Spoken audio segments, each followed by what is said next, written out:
Modi cabinet में मंत्रालयों का बंटवारा हो गया है। जिन सहयोगी दलों को एनडीए का किंग मेकर कहा जा रहा था, जिनके बारे में ये कयास लगाए जा रहे थे कि इस बार वो मोदी मंत्रिमंडल में अहम पोर्टफोलियो संभालेंगे, 3 से 4 कैबिनेट मंत्री बनाए जाने की बात हो रही थी, ऐसा कुछ नहीं हुआ।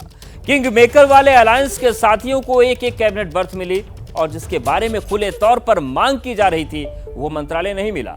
नीतीश से रेल दूर रही। सवाल यह है कि क्या सहयोगी खुश हैं? क्या मोदी ने मैसेज दे दिया है कि सरकार किसी दबाव में नहीं आएगी? तो क्या मोदी सरकार अपने कोर एजेंडे पर ही आगे बढ़ेगी? और इससे भी बड़ा सवाल यह है कि सहयोगी क्या इसमें अपना साथ देंगे?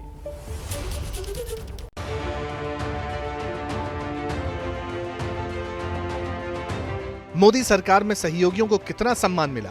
कौन से मंत्रालय मिले? क्या जो मांगा वो दिया या फिर मोदी ने कोई मैसेज दिया? सवाल इसलिए है क्योंकि मोदी के मंत्रिमंडल में जिस तरह टीडीपी और जेडीयू का दम दिखाया जा रहा था, ये कहा जा रहा था कि बार्गेनिंग पावर तो उनके पास ही रहेगी, बड़े बड़े मंत्रालय मिलेंगे, सब उलट पुलट जाएगा। मगर ऐसा कुछ नहीं हुआ। हैवीवेट मंत्रालय बीजेपी ने अपने पास ही रखे। सीसीएस में किसी सहयोगी दल की एंट्री नहीं है। जेडीयू के नेता रेल मंत्रालय मांग रहे थे लेकिन मिला नहीं। ललन सिंह को पंचायती राज, फिशरीज और पशुपालन मिला।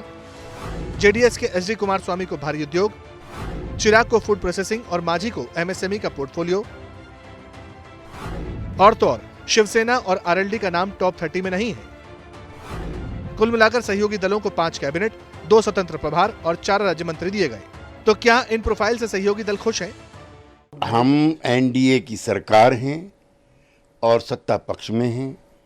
कांग्रेस पार्टी इंडी गठबंधन है और विपक्ष में है, दोनों में फर्क ये। प्रधानमंत्री जी के द्वारा जो भी जिम्मेदारी मुझे दी गई है और ये एक ऐसे विभाग की जिम्मेदारी मुझे दी गई है जिसकी चर्चा मैंने मेरे विजन डॉक्यूमेंट में हमेशा की थी कि प्रोसेसिंग यूनिट्स जब तक हमारे प्रदेश में नहीं लगेंगे तब तक हम लोग सही मायनों में जो उत्पादन हमारे किसान करते हैं उसकी सही कीमत उनको नहीं मिलेगी।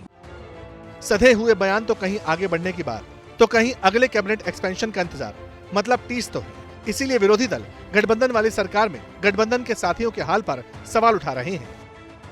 इस हिसाब से विभागों का जो बंटवारा हुआ, हालांकि ये तो प्रधानमंत्री का है, काम किसी भी विभाग में होना चाहिए, लेकिन जो बिहार के वजह से आप प्रधानमंत्री बने और मंत्रालय जब बिहार के लोगों को दिया गया तो कहीं ना कहीं से झुनझुनना जो है थमाया गया। आपको बता दें कि एनडीए अलायंस की तरफ से कई बयान दिए गए थे।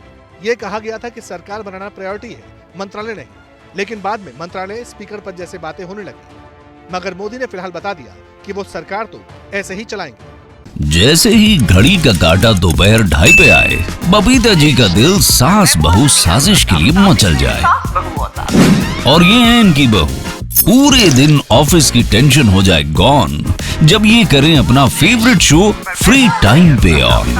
इनकी तरह आप भी देखें अपना फेवरेट शो अपने टाइम पर और डाउनलोड कीजिए एबीपी लाइव ऐप अपने स्मार्ट टीवी पर।